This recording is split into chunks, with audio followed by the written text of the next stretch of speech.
నమస్తే ఆర్బీసీ ఆధ్యాత్మిక ప్రేక్షకులకి స్వాగతం. కనకదార స్తోత్రం ఎంతో అద్భుతమైన ఈ స్తోత్రాన్ని మనందరికీ దీని వెనకాల ఉన్న స్టోరీ అనేది తెలుసు.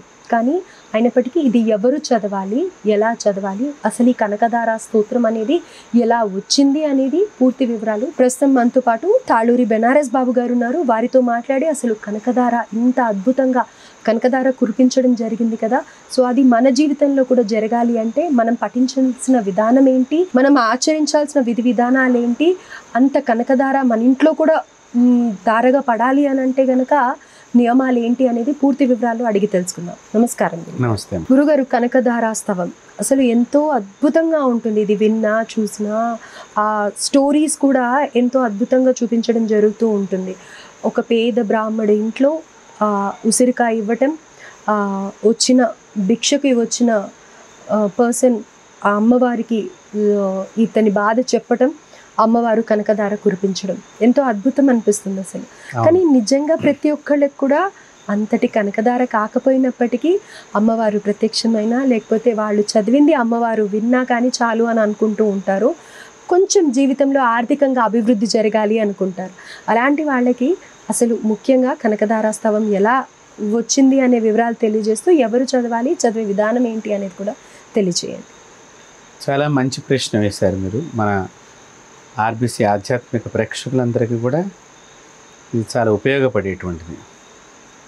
కనకధార, ధార అంటే ఆగకుండా కిందకి జాలువారేది అనేది ఒక అర్థం. ఇప్పుడు ఇక్కడ ఏమిటి ధారగా పడుతుంది అంటే కనకము. కనకము అంటే అందరికీ బంగారం అనేటువంటిది బాగా తెలుసు. ఏ బంగారం పడింది ఇక్కడ, ఏ బంగారాన్ని కురిపించడం జరిగింది అనేటువంటి దాన్ని మనం మామూలుగా ఒక కథలాగా చెప్పాలి అంటే ఇప్పుడు మీరు ఇందాక అన్నట్లుగా ఉసిరికాయ అనేటువంటి దాంతో మనం అక్కడ చుట్టం జరిగింది. శంకరాచార్యులు వారు ఓ రోజు భిక్షాటనకి వెళ్ళినప్పుడు జరిగినటువంటి నిజమైనటువంటి గాథ. ఒక పేద బ్రాహ్మణుడి ఇంటికి భిక్షకు వెళ్ళారు. అది పేద బ్రాహ్మణుడు అని తెలియదు. మామూలుగా సన్యాసులకి పేద ధనిక అని ఉండదు. వారి ధర్మంగా వారు భిక్షాందేహి అని అడుగుతూ ఉంటారు. ఏ తల్లి భిక్ష వేస్తే ఆ తల్లి యొక్క జీవితం అమృతం అవుతుంది. యతులకి కానీ గురువులకి కానీ భిక్ష వేస్తే మరింత రెట్టింపు పుణ్యాన్ని మనకి ప్రసాదిస్తుంది మనం వేసింది. అలాగే ముష్టివారికి వేయటం మూలకంగా, ఇక్కడ ముష్టివారు అనే పదం మనం ఎందుకు చెప్తున్నాను అంటే సామాన్యులకు అర్థమయ్యే భాషగా ఈ పదం అనేది మనకి ఉత్పత్తి అయ్యి జనాల్లో వెళ్ళింది. పేదవారు, ఆహారం లేనివారు ఆహారం గురించి వారి జీవన చక్రంలో రోజు ప్రతి ఇంటికి వెళ్ళే క్రమం అని చెప్పాలి. నిజంగా ముష్టివారు అనకూడదు. అయితే ఈ క్రమంలో మనం ఎవరికైతే ఈ పేదవాళ్ళకి అన్నాన్ని కానీ ఏదైనా మనకు తోచింది వారికి సహాయం చేసినట్లయితే గత జన్మ తెచ్చుకున్నటువంటి కర్మ దోషాన్ని వాళ్ళు పట్టుకెడతారటండి. యతులు, సన్యాసులు, గురువులు, ఉపాసనాపరులు. ఉపాసనాపరులు అంటే ఇప్పుడు మనం వీరు ఆంజనేయ స్వామి ఉపాసకులండి, వీరు నృసింహస్వామి ఉపాసకులండి, వీరు అమ్మవారి ఉపాసకులండి అని మనం వింటూ ఉంటాం. అక్కడక్కడ కొంతమంది వీరు దత్తోపాసకులండి అని వింటూ ఉంటాం. ఇలాంటి ఉపాసనా పరులు వచ్చి మనల్ని భిక్ష అడిగారు అంటే అది వారికి చాలా చాలా ఉన్నతమైనటువంటి రోజు వారి జన్మకి. అలాంటి రోజు ఆ పేద బ్రాహ్మణుడికి ఆ రోజు కలిగింది. శంకరాచార్యులు వారు, అపర శంకరాచార్యులు, శంకరం శంకరాచార్యం కేశవం బాదరాయణం సూత్రభాష్యం కృతం వందే భగవంతః పునఃపునః. అలాంటి శంకరాచార్యులు వారు భగవంతుడే మళ్ళీ తిరిగి పుట్టాడు అన్నట్టుగా వారు భారతదేశం మొత్తం 3 సార్లు పాదయాత్ర చేస్తూ అనేకమైనటువంటి పాషాండ మతాలన్నింటినీ కూడా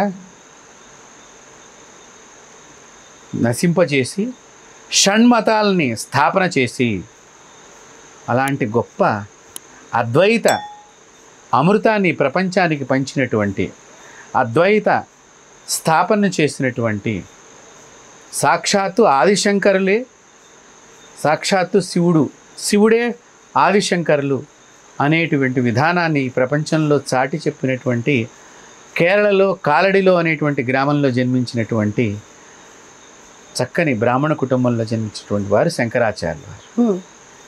చాలా చిన్న ఏటనే సన్యాసం స్వీకరించి తండ్రి గతించిన పిమ్మట తల్లి దగ్గర అనుమతి తీసుకుని సన్యాసాన్ని ప్రకటింపచేసుకుని గురువుల ద్వారా గోవింద భగవత్పాదాచార్యులు వారు వారి గురువులు సన్యాసాశ్రమం తీసుకుని ఎంతో సాధన చేసి 30 సంవత్సరాల కల్లా వారు సర్వ ఉపనిషత్తులు సర్వ వేదాంగాలన్నింటినీ కూడా వేదాలు వేద అంగాలు ఉపాంగాలన్నింటినీ కూడా ఆయన తెలుసుకుని ఆ విజ్ఞానం అంతటిని కూడా ప్రపంచానికి అందించిన ఏకైక వ్యక్తి అండి అప్పటిలో. అలాంటి కర్మభూమి పుణ్యభూమి అయినటువంటి ఈ భారతదేశంలో మనం పుట్టామంటే వారు నడయాడినటువంటి భూమి మీద మనం ఈరోజు నడుస్తున్నామంటే మనం కూడా ఎంతో అదృష్టవంతులం అని చెప్పాలి. అలాంటి వారు మన ఇంటికి భిక్షకి వచ్చారు అంటే ఎంత అదృష్టం ఉండాలి చెప్పండి. ఎన్ని యుగాల నుంచి ఎన్నో జన్మల నుంచి వేచి చూస్తూ ఉండాలి అలాంటి వారి భిక్షకి రావాలి అంటే. అలాంటిది ఒక పేద బ్రాహ్మణుడింటికి అందున ఆ తల్లి ఏమంటుందంటే భిక్షకి వచ్చినప్పుడు, స్వామి మా వారు భిక్షకి వెళ్ళారు, వారు వచ్చిన తర్వాత నేను భిక్ష చేసి వంట చేసి మీకు ఇస్తాను అని ఆ మాతృమూర్తి అంటుంది. అంటే ఆవిడే ఎంత కడు స్థితిలో ఉన్నదో అక్కడ స్వామివారికి విన్నవించుకుంటోంది. విన్నవించుకున్నా కూడా నేను ఇంత గర్భదరిద్రులను అయినప్పటికీ కూడా ధర్మాన్ని పాటిస్తున్నాను అనేది ప్రపంచానికి తెలియాలి మన ఆర్బీసీ ఛానల్ ద్వారా. ఆమె ఎంత కడుపేద స్థితిలో ఉన్నా కూడా ధర్మాన్నే ఆచరిస్తుంది. తన ఇంటికి ఎవరైనా వచ్చి భిక్షాందేహి అన్నప్పుడు తను సంపాదించుకున్న దానిలో తను కూడా భిక్ష చేస్తూ భిక్షాటన చేసిన దానిలో భిక్ష వేస్తాను కాసేపు కూర్చోండి అని వచ్చిన అతిథిని ఆమె ఎంతగా భగవంతుడిగా ఆరాధన చేస్తుందో అదే పెద్ద పూజ అండి. అసలు ఈ రోజుల్లో చాలామంది ఏంటంటే ఇప్పుడు మీరు అడిగినట్టుగా చాలా ఛానల్స్లో నేను చూస్తున్నాను, చాలామంది దీని గురించి కూడా ప్రవచన విషయాలన్నీ కూడా చాలామంది తెలియచేశారు. చాలా గొప్పగా అద్భుతంగా మహా అద్భుతంగా కూడా తెలియచేసిన వాళ్ళు ఉన్నారు. ఇక్కడ మనం గమనించవలసిన ముఖ్యమైన నియమం ఏమిటంటే ఎవరింట్లో ధర్మ ప్రవర్తన కలిగి ఉంటుందో, ఎన్ని కష్టాలు రానివ్వండి, ఎన్ని బాధలు ఉండనివ్వండి, తినటానికి మనకి లేకపోనివ్వండి, నీ ధర్మాన్ని నీవు ఏదైతే ధర్మంలో ఉండి ఆ ధర్మాన్ని ప్రవర్తిస్తావో ఆ సమయమున నీ ఇంటికి భగవంతుడు సాక్షాత్తు నడుచుకుంటూ వస్తాడు నీ కష్టాన్ని తొలగించడానికి. అది గురువుగా వస్తాడా, అంబగా వస్తాడా, జగదంబగా వస్తాడా, విష్ణువుగా వస్తాడా, శంకరుడిగా వస్తాడా, కృష్ణుడిగా వస్తాడా, రాముడిగా వస్తాడా, చివరికి మన దుష్కర్మను తీసుకుంటానికి ముష్టివాడుగా కూడా రావచ్చు. ధర్మాన్ని ఆచరిస్తూ ఉండాలి అని ఆ పేద బ్రాహ్మణ స్త్రీకి వారి తల్లిదండ్రులు ఏదైతే చెప్పారో ఆమె ఆ ధర్మాన్ని అలాగే పాటించటం మూలకంగా ఆమె జన్మజన్మల నుంచి కర్మ తెచ్చుకున్న దోషాన్ని ఒక్క నిమిషంలో కర్మను పోగొట్టేటువంటి గురువు అయినటువంటి సాక్షాత్తు ఆది భిక్షువు ఈమె దగ్గరికి మళ్ళీ భిక్షకు వచ్చాడు శంకరాచార్యులుగా. ఆది భిక్షువు ఏమని అడిగేది ఒక కవిగారి పాట రాశారు. అంటే సాక్షాత్తు ఆది భిక్షువు అంటే ఏమిటి, అన్నపూర్ణాదేవి దగ్గర మొట్టమొదటిగా భిక్షాందేహి తల్లి కృపావలంబన కలి మాత అన్నపూర్ణేశ్వరి, అన్నపూర్ణే సదాపూర్ణే శంకర ప్రాణవల్లభే. అలాంటి శంకరుడే అమ్మవారి దగ్గర భిక్షకు చేయి పట్టుకుని భిక్ష అడిగి మరీ భోజనం చేశాడే. ఈ రోజుల్లో అన్నాన్ని ఎంతమంది జాగ్రత్తగా వాడుతున్నారు. ఆ విధంగా అన్నము అంటే ఆహారము, అది ఏ రూపకంగా ఉండనండి, అన్నాన్ని ప్రేమగా ఆహారాన్ని ప్రేమగా భక్తిగా గౌరవప్రదంగా స్వీకరించాలి. అలాగే వడ్డన చెయ్యాలి, అలాగే వంట చెయ్యాలి. ఆ ఇల్లాలు ఏం చెప్పింది, ఈ వచ్చిన వారు ఎవరో ఆవిడకి తెలియదండి. అందరూ లోకమంతా వారిని గురువులు శంకరులు అపరసాక్షాత్ శంకరులు పెద్ద గురువుగారు, వారిని మించిన గురువు లేరు అని అనుకుంటోంది. కానీ ఆమె తలుపు చాటును నిలబడి సరి అయిన వస్త్రము లేక రావటానికి, ఎదురుగుండా రావటానికి ఇబ్బంది అయ్యి అంత కడు పరిస్థితిలో కూడా, అయ్యా మా శ్రీవారు వచ్చేదాకా ఆగండి, వారు రాగానే వారు తెచ్చిందంతా వంట చేసి మీకు భిక్ష, అది ధర్మము. అలాంటి ధర్మాన్ని ఎవరిళ్లల్లో అయితే ఇప్పటికీ కంటిన్యూషన్గా పాటిస్తూ ఉన్నారో వారి ఇంట్లో ప్రతిరోజు కనకధారా స్తోత్రమే ఉంటుంది. ధారగా కురుస్తూనే ఉంటుంది. ఏ కనకం కురవాలి? కనకం అంటే మెడలో పెట్టుకునేటువంటి సువర్ణం అనేటువంటి భావనతో పీల్చుకునేటువంటి కనకమా, మోక్షానికి కనకమా? ఆమె జన్మ ధన్యత అయిపోయింది ఆ రోజున. సాక్షాత్తు మహాలక్ష్మీదేవిని ఆదిశంకరాచార్య వారు, అమ్మా నీ యొక్క రూపంగా ఇక్కడ కనిపిస్తోంది నాకు, ఇంతటి ఇల్లాలకి ఇంత కష్టమా? ఆమె నియమం తప్పకుండా యతి వచ్చాడు, భిక్ష వేయకపోతే నాకు పాపము చుట్టుకుంటుందేమో అనేటువంటి ఆ ధర్మానికి ఉండి తన ఇంటి పెరడులో ఉండేటువంటి ఒక అమలక ఫలము, అమలకము అంటే తెలుగులో ఉసిరికాయ, ఆ ఫలాన్ని తీసుకొచ్చి నా చేతిలో, ఇలాంటి తల్లిక ఇంత కష్టము అని కోపము, బాధ, ఒక రకంగా చెప్పాలంటే తిడుతూ అమ్మవారిని ప్రార్థన చేశారు శంకరాచార్యుల వారు. అంటే అమ్మ మీద మనకి బాగా చనువు ఉందనుకోండి. మీకు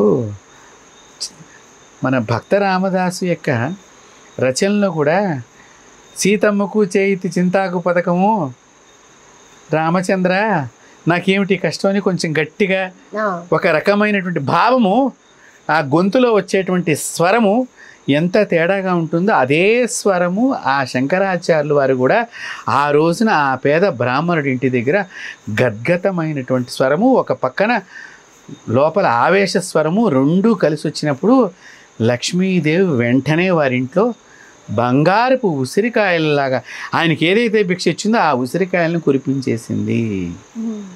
ఎందుకు కురిపించింది అంటే, ఉసిరిక చెట్టు దగ్గర మనం కార్తీక మాసంలో ధాత్రి వివాహం అని చేస్తారు చాలామంది.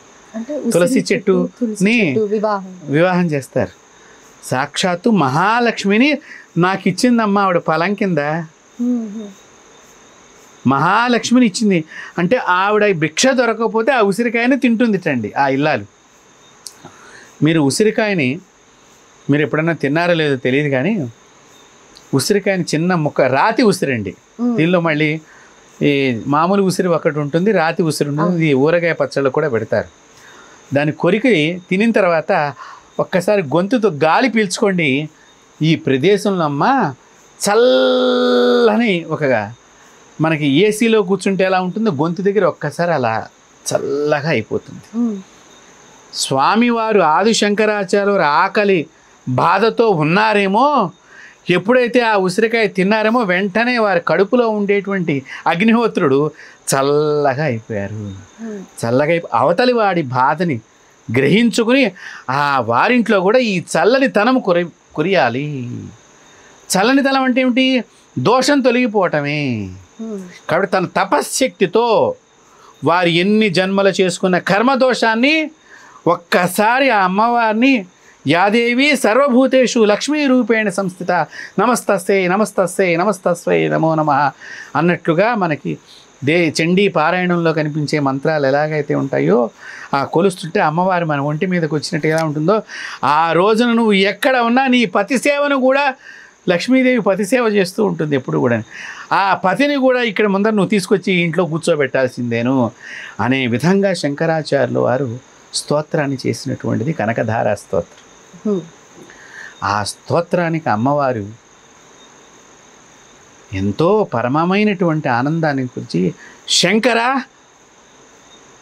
ఎందుకు నన్ను పిలిచినావంటే, ఆ తల్లి చూడమ్మా ఎలా ఉన్నదో, చాలా పలచబడిపోయినటువంటి వస్త్రం, ఇంకా కొద్దిగా ఇట్లా గోరికిసుకున్నా కూడా చిరిగిపోతుందా అన్నంత వస్త్రాన్ని కట్టుకుని దానిలో సగం భర్తకి గోచి పెట్టుకుని భిక్ష చేసుకుని రమ్మని వచ్చింది. అలాంటి కడు బీద స్థితిలో ఉంటే, ఏమ్మా నీకు ఈ ఇల్లాలి యొక్క బాధ కనిపించట్లేదా? అంతగా నువ్వు ఉన్నావు కదా, మరి ఈ ఇల్లాలి బాధ నీవు చూడకపోతే ఎవరు చూస్తారమ్మా? అన్నప్పుడు ఆ తల్లి వెంటనే సిరి అంటే లక్ష్మీప్రదము. లక్ష్మి ఎక్కడ ఉంటుంది? సువర్ణంలో ఉంటుంది, బంగారంలో ఉంటుంది. కాబట్టి ఇప్పుడు ఇక్కడ ఈవిడికి ఏమిచ్చింది? గత జన్మకు సంబంధించినటువంటి పాప కర్మలన్నీ తొలగిపోయేటువంటి అత్యంత పవిత్రమైనటువంటి మోక్షసిరిని కురిపించింది ఇక్కడ. అయితే ఈ రోజుల్లో కరువైంది అదే, ఒక చులకన భావంతో ఇంటికి వచ్చిన అతిథిని చూస్తూ ఉన్నాం కాబట్టి ఆ ఆర్థిక పరిస్థితులు కానీ, ఎంత చదివినా కానీ ఈ స్తోత్రం మాకు ఫలించట్లేదు అనడానికి కారణం ఇదే అని చెప్పుకోవచ్చు. ఇప్పుడు మీరు చెప్పిన దాంట్లో అమ్మ ఎవరైతే ఆ భిక్షకి శంకరాచార్యులు వెళ్ళారో ఆ స్త్రీ ఎంత దీనస్థితిలో ఉండి కూడా వాళ్ళ గురించి ఆలోచించి ఇవ్వాలి అని అనుకుంది, అది కరువైపోయింది. సో మరి ఆ లక్ష్మీ అనుగ్రహం ఎలా కలుగుతుంది? లక్ష్మీ అనుగ్రహం లక్ష్మీ అష్టోత్తరం చేస్తే కలగదమ్మా. లక్ష్మీదేవి ఏదైతే ధర్మాలని పాటించమని మనకు బోధించిందో ఆ ధర్మాలని పాటిస్తూ ఈ కనకధార స్తోత్రాన్ని కనుక మనం చదివినట్లయితే గత జన్మ తెచ్చుకోలేని కనకాన్ని ఈ జన్మకి ఈవిడ కురిపించి వచ్చే జన్మని కనకమైనటువంటి జన్మగా మారుస్తుంది. అందుకే లక్ష్మీదేవిని పూజించే వాళ్ళు బీదవాళ్ళు, డబ్బు లేని వాళ్ళు అని చూడకుండా వాళ్ళలో కూడా నన్ను చూడండి, అంత దీన స్థితిలో ఉన్న వాళ్ళల్లో కూడా నేను ఉంటాను అని చెప్పేసి. అదే కదా, ఒక్కొక్కరిలో ఒక్కొక్క లక్ష్మి. మీరు లక్ష్మీనామావళిని మీరు బాగా పరిశీలన చేసినట్లయితే చెంచలాయ నమః, చపలాయ నమః ఇవే కనిపిస్తూ ఉంటాయి. లక్ష్మి ఎప్పుడు కూడా ఒకరి దగ్గర ఉండదు. ఈరోజు మీ దగ్గర ఉంటుంది, రేపు నా దగ్గరికి వస్తుంది, రేపు ఇంకొకరి దగ్గరికి పెడుతూ ఉంటుంది. ఇది కదులుతూ ఉండేటువంటి స్థితే లక్ష్మి. ఒక చోట రాజ్యలక్ష్మిగా ఉంటుంది, ఒక చోట గృహలక్ష్మిగా ఉంటుంది, ఒక సంతానలక్ష్మిగా ఉంటుంది, ఒక చోట గజలక్ష్మిగా ఉంటుంది, ఒకసారి మోక్షలక్ష్మిగా ఉంటుంది, సువర్ణలక్ష్మిగా ఉంటుంది. ఏ లక్ష్మిగా ఉన్నా కూడా ఎవరికి ఏ విధమైనటువంటి భావనగా పూజిస్తారో ఆ విధమైన భావనలో ఆవిడ దర్శనం కావాలి అంటే ఆ ధర్మ మార్గాన్ని మనం నడవాలి. అంత ధర్మ మార్గాన్ని మనం ఉన్నప్పుడు మన గురించి మనం చెయ్యక్కర్లేదు పూజ, గురువే వచ్చి పూజ చేశాడు. అదే శంకరాచార్యులు వారు చేసిన పని. ఆవిడ ధర్మాన్ని పాటిస్తున్నటువంటి మాతృమూర్తి. ఆ మూర్తి బాధకి గురువే తన తపస్సుని ధారపోసి ఆ ఇంట్లో వాళ్ళ యొక్క గర్భ దరిద్రాన్ని పోగొట్టాడు. మొత్తం అంతా కూడా వాళ్ళ దోషాన్ని అంతటిని కూడా గత జన్మల నుంచి ఆవిడ ఏమేమి తెచ్చుకుందో, దుష్కర్మలు, వారి పిల్లలు, వారి భర్త, అన్ని కర్మల్ని ఒక్క నిమిషంలో పటాపంచలు చేసి మహాలక్ష్మిని అదే సువర్ణ ఉసిరికాయలు కురిపించిందని మనకేదో మనం ఇది ఒక కథలాగా చెప్పుకుంటానికి మనం సువర్ణమైనటువంటి జన్మల్ని ప్రసాదించింది. మళ్ళీ ఇంత గర్భదరిద్రం లేదు. అది కనకధార స్తోత్రం యొక్క గొప్పతనం ఏమిటంటే ఉత్తమమైనటువంటి బంగారు భవిష్యత్తును ప్రసాదించేది, బంగారు జన్మని ప్రసాదించేది. మంచి జన్మ ఎత్తాలన్నా కూడా కనకధార స్తోత్రం చదవాలి. మంచి ఉత్తమమైనటువంటి సంతానం కలగాలన్నా కూడా కనకధార స్తోత్రం ఉపయోగపడుతుంది. ఉత్తమమైనటువంటి ఫలితాలు రావాలన్నా కూడా అంటే ఏమిటి? ఇప్పుడు చాలామందికి ఈ మధ్యకాలంలో నేను రోజు నా దగ్గరికి వచ్చి చాలామంది చెప్తున్నారు, ఏదో ఒక మెయిల్ వస్తుంది, రేపు నీతో మీటింగ్ ఉన్నది. మీటింగ్ ఎంతసేపు అంటమ్మా? 3 నిమిషాల కంటే కూడా ఎక్కువ ఉండట్లేదట. నీ సెటిల్మెంట్ అయిపోతుంది, నువ్వు వెళ్ళిపోవచ్చు. ఇంతే. ఉద్యోగ భద్రత లేదు. వీరు గనక ధర్మంగా ఉండి కనకధార స్తోత్రాన్ని గనక చదివినట్లయితే వారి ఉద్యోగం పోదు, పోయినా మళ్ళీ ఇంకో ఉద్యోగం లభిస్తుంది. కనకం అంటే ఏమిటి? ప్రసాదింప చేయబడేటువంటిది అమ్మవారి దగ్గర నుంచి. ఎలాంటి కనకము? నీకు ఏ బాధ ఉన్నదో ఆ బాధను పోగొడుతుంది. ఇక్కడ కనకధార స్తోత్రాన్ని చక్కగా చదువుకోవాలి అంటే మడి, ఆచారము, నియమము, ధర్మము ఇవన్నీ మన దగ్గర ఉండి మనం చక్కగా చదివినట్లయితే తప్పకుండా మీ ఉద్యోగం పోదు. అయితే ఇక్కడ తెలుసుకోవాల్సింది ఏమనిపిస్తుందంటే మన మంత్రాలే కానీ లేకపోతే కనుక స్తోత్రాలే కానీ ప్రతి ఒక్కటి కూడా మనం ఉన్నత స్థితి నుంచి ఒక్కసారిగా పడిపోతున్నాము. మళ్ళీ ఆ పడిపోయిన సందర్భంలోనే మనం దేవుణ్ణి ఆశ్రయిస్తున్నాం. నిత్యం మన జీవితంలో ఆచరించాల్సిన విధి విధానాలు ఆచరించినప్పుడు ఆ కష్టం అనేది వచ్చి ఈ స్తోత్రాల రూపకంగా నువ్వు ఏం తప్పు చేస్తున్నావు, ఇది సరి చేసుకో అని తెలియచేయడానికి భగవంతుడి శ్లోకాలన్నీ మనకు అందించారు. అంటే కష్టం వచ్చినప్పుడే కాదు, ఇది చదివితే ఏదో కనకవర్షం కురుస్తుంది అలా అని కాకపోయినా కానీ బుద్ధి మారుతుంది, బుద్ధి చక్కగా ప్రచోదితం అవుతుంది. ప్రచోదితం అయినప్పుడు ఏం జరుగుతుంది? నీ దగ్గర నీ లోపల నేను ఎక్కడ తప్పు చేశాను, ఎవరితో ఎలా మాట్లాడటం వల్ల ఈ స్థితికి నాకు సంక్రమించింది, ఏ విధంగా నేను మాట్లాడకుండా ఉంటే బాగుండేది, కాబట్టి అలాగా ఆ బుద్ధిని మనకి ప్రసాదింపబడుతుంది. ప్రసాదింపబడి నీ బుద్ధి ద్వారానే కదా నీకు శక్తి కలిగేది. నీ బుద్ధి ద్వారా ఇప్పుడు టాలెంట్ అంటున్నాం మనం ఇంగ్లీష్లో. ఈ టాలెంట్ అంటే ఏమిటి? మన యొక్క బుద్ధే కదమ్మా. నీ బుద్ధిలో ఒక ఐడియా జీవితాన్ని మార్చేస్తుంది అని మనం అనుకుంటున్నాము. నీ బుద్ధిని ఒక శక్తిగా మార్చడమే ఐడియా. ఇక్కడ ఇంకొకటి కూడా అంటూ ఉంటారు, మామూలుగా మనం వింటూనే ఉంటాం, చదువు లేకపోయినా కానీ సంస్కారం ఉండాలి అని అంటారు. వాస్తవం అది. సంస్కారం ఉన్న వాళ్ళని ఎక్కడైనా కూడా గౌరవిస్తారు. అయ్యో పాపం బాధ వచ్చిందని పలకరిస్తారు. ఏదో కొద్దో గొప్ప సాయం చేస్తారు. ఇక్కడ కనకధారా స్తోత్రం ఏం చెప్తోంది? నీ బుద్ధిని ప్రచోదింపజేస్తాను, నీలో అనేక రకాలైనటువంటి గత జన్మ తాలూకా వచ్చేటువంటి దోషాలన్నింటినీ నశింపచేస్తాను. వారు ఏ విధంగా చదివారు, ఎందు నిమిత్తం చదివారు, నీలో ధర్మం కనిపించింది. నీలో ధర్మం కనిపించినటువంటి ఆ ఇల్లాలిలో ధర్మము, ఆ ఇంటి యజమాని చేసేటువంటి ధర్మ ప్రవర్తనకి ఈ శంకరులే ఆది శంకరులైనటువంటి, ఆది శంకరులు అంటే ఎవరు? పార్వతీ పరమేశ్వరులో శంకరులు నేను మాట్లాడుతున్నాను. ఈ ఆది శంకరులని శంకరాచార్య స్వామిగా వీరింటికి భిక్షను తీసుకుని మోక్షాన్ని కలిగించు. మోక్షం అంటే ఏమిటి? చనిపోవడం కాదమ్మా, ఉన్నంతకాలము ఆనందమైనటువంటి చక్కని పవిత్రమైన జీవితాన్ని గడపడం ఒక మోక్షం. ఆరోగ్యం ఉండటం ఒక మోక్షం ఈ రోజుల్లో నన్ను అడిగితే. ఖచ్చితంగా. ఇంట్లో పిల్లలు మనల్ని ఏడిపించకుండా ఉండటం ఒక మోక్షం అనుకుంటున్నారు. అవును. చాలా మంది పిల్లలు తల్లిదండ్రులు చిన్న చిన్న విషయాలకి ఏడిపించి తల్లిదండ్రులకి చాలా ఒక డిప్రెషన్లోకి వెళ్ళిపోతున్నారు పిల్లలు, తల్లిదండ్రులు కూడా. అవును. సో ఇలాంటి దోషాలన్నీ పోగొట్టేటువంటి శక్తి ఆ తల్లి తన పిల్లలకి పెట్టుకోలేని స్థితిలో తన భర్త తెచ్చే దానిలో తన పిల్లలకి పెట్టుకుని తను తిని తన భర్తకి తినిపించి, ఆయన ఎంత తెస్తాడో తెలియదు కానీ అతిథి వచ్చాడు అనే ఒకే ఒక్క రీజన్తో, ఒకే ఒక్క కారణంతో ఆ తల్లి ధర్మాన్ని ఆచరించగట్టి, అయ్యా మీరు కూర్చోండి మా వారు వస్తారు రాగానే మీకు పెడతాను. చూసారా, తన పిల్లల్ని పెట్టుకోవాలి తర్వాత ఉంటే ఇస్తాను అనలేదు. తన భర్తకి పెట్టుకోవాలి, నేను తినాలి తర్వాత నీకు ఇస్తాను అనలేదు. మా సంగతి ఎలా ఉన్నా అతిథికి పెట్టాలి అనేటువంటి ధర్మాన్ని పాటించటం మూలకంగా వారింట్లో సకల దేవతా శక్తి స్వరూపమైనటువంటి దాన్ని బంగారంతో పోలుస్తాం మనం. రైట్. అయితే ఇక్కడ చివరిగా నా ఉద్దేశ ప్రకారం ఏంటంటే, ప్రతి ఇంటికి కూడా ఇల్లాలు ముఖ్యమని అంటూ ఉంటారు. ఆవిడ నడవడికని బట్టే ఇల్లు మొత్తం కూడా ఆదర్శవంతంగా కానీ లేకపోతే ఆ లక్ష్మీ కళతో కానీ ఉంటుంది అంటారు. సో ఈ రోజుల్లో కోల్పోయేది ప్రతిదీ కూడా దీనికి చిహ్నంగానే చూడొచ్చు. ఇంటికి అత్తమామలు వస్తున్నారు అంటే యాక్సెప్ట్ చేయలేని సిచ్యువేషన్లు, ఎవరైనా వస్తున్నారు అంటే ఎక్కడేం వండి పెట్టాలో అన్న భయము. సో మన ఇంట్లో జరగాల్సిన కార్యక్రమాలు, ఆ అన్నదానం అనేది జరగట్లేదు, ఒకరు వస్తే గౌరవించడం అనేది జరగట్లేదు. కాబట్టి ఈ ఈతి బాధలన్నీ కూడా ఉన్నాయి అని చెప్పుకోవచ్చు అంటారు. తప్పకుండా. ఇప్పుడు మీరు ఒకటి గుర్తుపెట్టుకోండి, ఇక్కడ మనం కోడళ్ళని ఒక్కళ్ళనే తప్పుగా చూడకూడదు. ప్రతి ఒక్కళ్ళు కోడళ్ళు అని నేను అనట్లేదు. ఇక్కడ ప్రతి ఒక్కళ్ళు కూడా ఇంటికి ఎవరైనా ఉన్నటువంటి మనుషులు అందరూ కూడా అందరి యందు ప్రేమ భావన తగ్గిపోతున్నది. దీనికి కారణం ఏమిటి అంటే డబ్బుని ప్రేమించడం ఎక్కువైపోయినది. మీరు బాగా గుర్తుపెట్టుకోండి, డబ్బుని ప్రేమిస్తున్నారు, ఇంట్లో మనుషుల్ని ప్రేమించటం లేదు.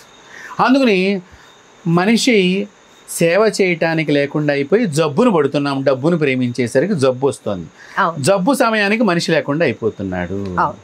కాబట్టి మనం ఎవరిని ప్రేమించాలి? ఇప్పుడు మనుషుల్ని ప్రేమించాలి. నీ ఇంట్లో ఉండేటువంటి మనుషుల్ని, అత్తమామల్ని, అమ్మా నాన్నల్ని ఏ విధంగా అయితే గౌరవిస్తామో ఇక్కడికి వస్తే అత్తమామలే అమ్మా నాన్నలు, భర్తని, పిల్లల్ని, తోటికోడళ్ళని, బావుమరుదల్ని, ఇలా అందరినీ కూడా, తోడల్లుడు వాళ్ళ ఇంటికి సంబంధించిన వాళ్ళు ఎవరైతే ఉన్నారో పూర్వకాలంలో అందరూ కలిసి ఒక పంచనగా ఉండి ఉమ్మడి కుటుంబంగా ఉన్నారేమో.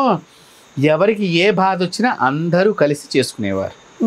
అప్పుడు అందరూ ధైర్యం చెప్పేసరికి నా తోటికోడలు బాగుంది అని చెప్పేసరికి, నాకు మద్దతుగా ఉందనేసరికి ఈమెకి కొంత ధైర్యం, బాధ తగ్గుతుంది. సో ఇలా మన ఇంట్లో బాధలు తొలగిపోవటానికి మనసుకి కానివ్వండి, శరీరానికి కానివ్వండి, లేకపోతే గృహానికి కానివ్వండి పట్టినటువంటి చీడ అనేదాన్ని మనం రోగంతో పోలుస్తాం. సో ఇలాంటి రోగాలన్నీ పోవాలి అంటే బంగారాన్ని చూస్తే మొట్టమొదటి మనసుకు ఆహ్లాదం కలుగుతుంది. అవును. ఎప్పుడైతే ఆనందము ఆహ్లాదము లోపలికి ప్రవేశించినాయో ఆనందం కలుగుతుంది. ఎప్పుడైతే ఆనందం కలిగిందో ఆలోచన సవ్యమవుతుంది. ఎప్పుడైతే ఆలోచన సవ్యమయ్యిందో చక్కని పని చేసుకోవాలనే జ్ఞానం కలుగుతుంది. ఈ జ్ఞానాన్ని ఇచ్చేటువంటిదే కనకధార దేవి. కాబట్టి ఆ స్తోత్రాన్ని కనుక మనం చక్కగా మీరు ఈ కనకధార స్తోత్రాన్ని ఉసిరికి చెట్టు దగ్గర కూర్చుని మీరు చక్కగా చదువుకోవచ్చు. ఈ ఉసిరి చెట్టు దగ్గర కూర్చుని ఏకాదశి రోజున మీరు, అలాగే ద్వాదశి రోజున, పౌర్ణమి రోజున చదివితే మరింతమైనటువంటి శక్తి మీకు లభిస్తుంది. చూడండి, వేదాలలో కానీ శాస్త్రాల్లో కానీ పురాణాల్లో కానీ వృక్షాల కింద కూర్చుని జపం చేయండి, దేవాలయాల్లో కూర్చుని జపం చేయండి, సముద్ర తీరాన్ని కూర్చుని జపం చేయండి, నదీ తీరంలో కూర్చుని జపం చేయండి అని చెప్పారు. ఈ వృక్షాలు ఏం చేస్తూ ఉంటాయంటే ప్రకృతిలో మనల్ని రక్షించేటువంటి వృక్షాలు. ఒక్కొక్క చెట్టుకి ఒక్కొక్క రకమైన శక్తి ఉన్నది. ఆ శక్తిని నువ్వు అక్కడ పొందుతూ ఉంటావు ఆ చెట్టు ద్వారా వచ్చే ఈ మంత్రము, ఆ పైనుంచి వచ్చే శక్తి. ఇవి రెండూ కలవటం ద్వారా నీ లోపల ఉండేటువంటి చెడు కర్మ, దుష్కర్మ, దురాలోచన, దుర్బుద్ధి సమస్తము నశిస్తాయి. నశించిన పిమ్మట నీవే ఒక కనకధారవి.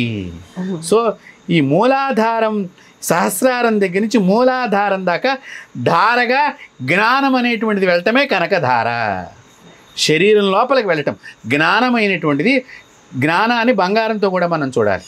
బంగారం అంటే చక్కని కల్మషము లేనటువంటి వస్తువులాగా మనం చూస్తుంటాం. 24 క్యారెట్లు అంటే దానిలో ఎటువంటిది కలగలేదు.